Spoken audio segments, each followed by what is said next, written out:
Salut à toi le matheux qui s'ignore.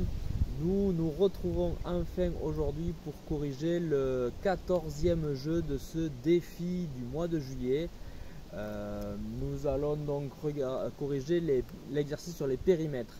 Donc je sais pas si tu vois très bien mon tableau, donc je vais t'indiquer ce qu'il y a marqué, mais de toute façon c'est le même schéma que tu avais sur l'article sur le site. Donc ce qu'on disait, c'est que nous allons faire un parcours dans la ville et on veut savoir quelle est la distance totale parcourue.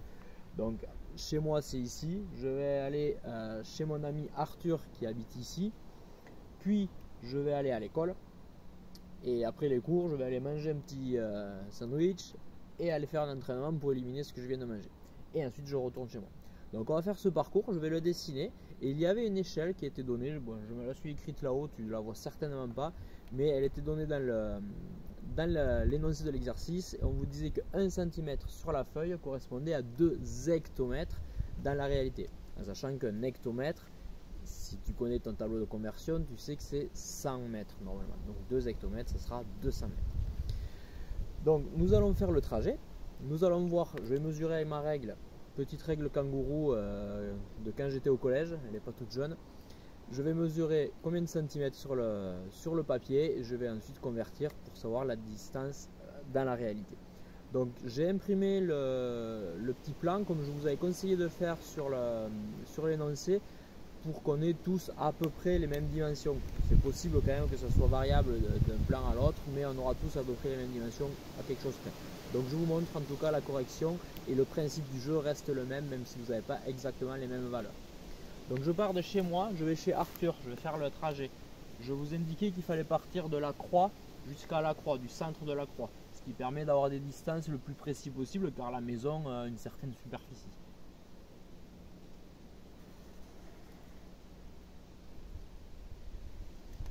Ensuite, on va en cours.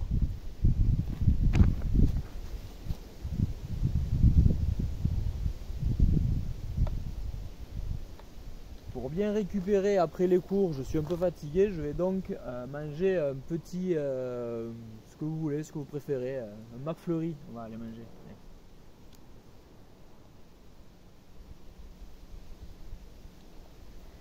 Et après, j'aimerais garder ma ligne, donc je vais faire un petit entraînement de badminton au gymnase.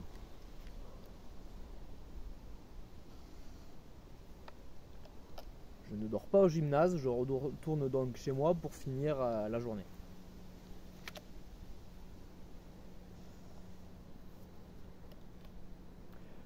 Je mesure maintenant la distance en centimètres sur ma feuille.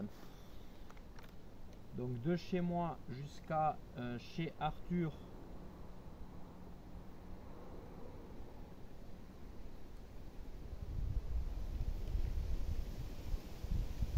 j'ai 17,5 cm.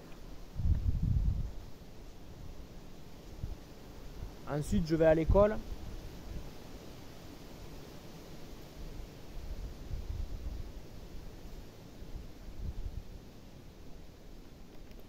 Très exactement 6 cm.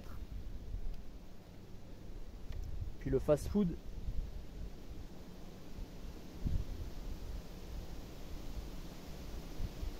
10,7. Je vais au gymnase. «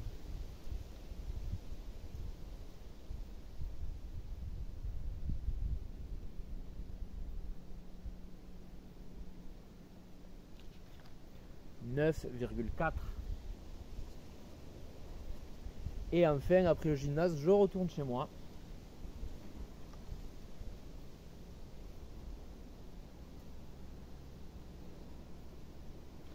Et j'ai 11,2 cm. J'ai un peu l'impression d'annoncer les chiffres du loto en donnant tous ces chiffres, mais au moins vous avez toutes les distances, on va pouvoir les additionner. On va faire le calcul de la distance totale parcourue.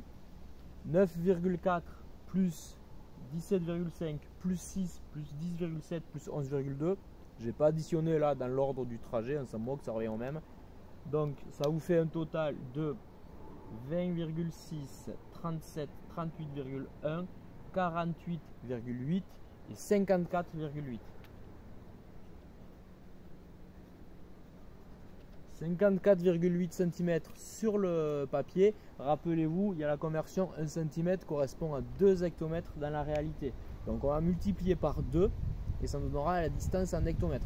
Rappelez-vous, on avait dit qu'un hectomètre ça correspondait à 100 mètres, donc 2 hectomètres 200 mètres. Donc je vais même directement multiplier par 200, ce qui nous donnera une distance en mètres qui est plus facile qui est plus compréhensible, disons, dans le langage courant, quoi. Donc 54,8 fois 200, pour multiplier par 200, la technique à l'oral, de tête, c'est de multiplier par 2. Donc 54,8 par 2, ça fait 109,6. Et ensuite on multiplie par 100. Rappelez-vous, 109,6. On décale la virgule pour multiplier par 100. On va décaler de 2 rangs vers la droite. Mais il n'y a qu'un seul chiffre après la virgule. Donc je décale d'un rang. Et pour décaler le deuxième rang, on va rajouter un 0. Ça revient au même. Ce qui nous fait 10 960 mètres. Ou 10,960, 10,96 km si on le veut en kilomètres pour que ce soit plus clair. Environ 11 km à une vache près. Donc la réponse à la première question, en faisant tout ce parcours, j'ai parcouru 10 960 mètres, soit 10 km, 960. On vous disait ensuite qu'on inverse finalement l'entraînement de badminton, je le place en début de journée, ce qui permet de faire un polygone fermé, parce que là nous avons une figure qui se croise. Donc je vais changer de couleur. Si je retrouve mon vert, je l'avais dans l'autre poche, donc j'ai mon vert, je vais changer de couleur, je vais faire le trajet en inversant, en faisant d'abord chez moi, puis le gymnase, puis chez Arthur, puis l'école, le fast-food et je retourne chez moi. Ce qui fera une figure fermée. Je fais tout de suite le trajet. Chez moi, je vais d'abord au gymnase, j'ai le trait, puis je vais chez Arthur.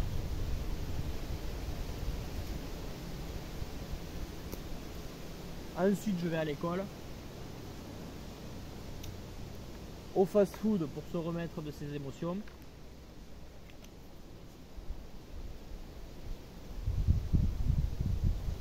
Et je retourne chez moi.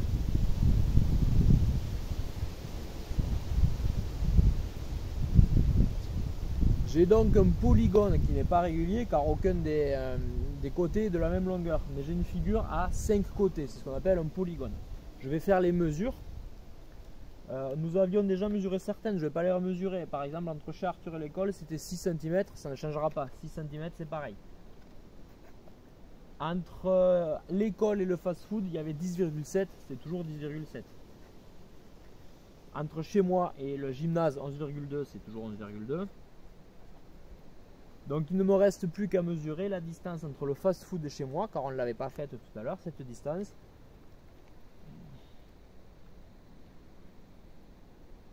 Je trouve 9,1 cm. Et entre chez Arthur et le gymnase, on n'en a pas fait non plus.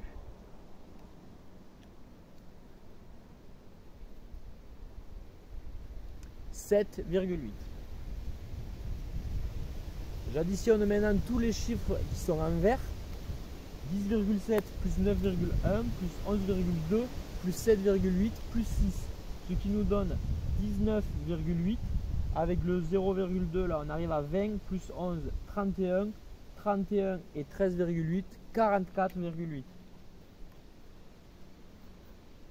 On remarque qu'on est allé exactement dans les mêmes lieux que lors de la première question, mais pas dans le même ordre. On a juste interverti une seule, le gymnase, au lieu de le faire en fin de journée, on l'a mis en début de journée. Et c'est tout, tout le reste on a fait pareil. Et on économise quand même 10 cm sur le plan. Ce qui correspond à 2 km dans la réalité. Par 200 mètres pour 1 cm, on multiplie par 10, on arrive à 2000 mètres, soit 2 km. J'économise 2 km juste en intervertissant. Et là, ça vous vaut vachement le coup parce que enfin, on fait 2 km en moins, donc du coup, il va falloir faire une séance de soir un peu plus longue pour compenser quand même. Donc 44,8 cm sur le plan. On multiplie toujours par 200 pour correspondre à l'échelle pour avoir la distance réelle. 44,8, rappelez-vous la technique, on fait d'abord x2, ce qui nous donne 89,6 et ensuite on décale la virgule. 89,6, nous arrivons donc à 8960 mètres. On voit bien, tout à l'heure on était à 10 960, on voit bien qu'on a économisé 2000 mètres. Donc la réponse à la deuxième question, on a fait 8960 mètres, soit 8,960 km. On a donc parcouru moins de distance. La question c'était, est-ce que la distance parcourue en intervertissant lors du second parcours, est-ce qu'elle était plus grande ou plus petite? Elle était plus petite. Voilà, je vous remercie d'avoir suivi cette correction un peu longue, mais que j'espère qu'elle vous a plu quand même. Et je vous dis à bientôt. Ciao!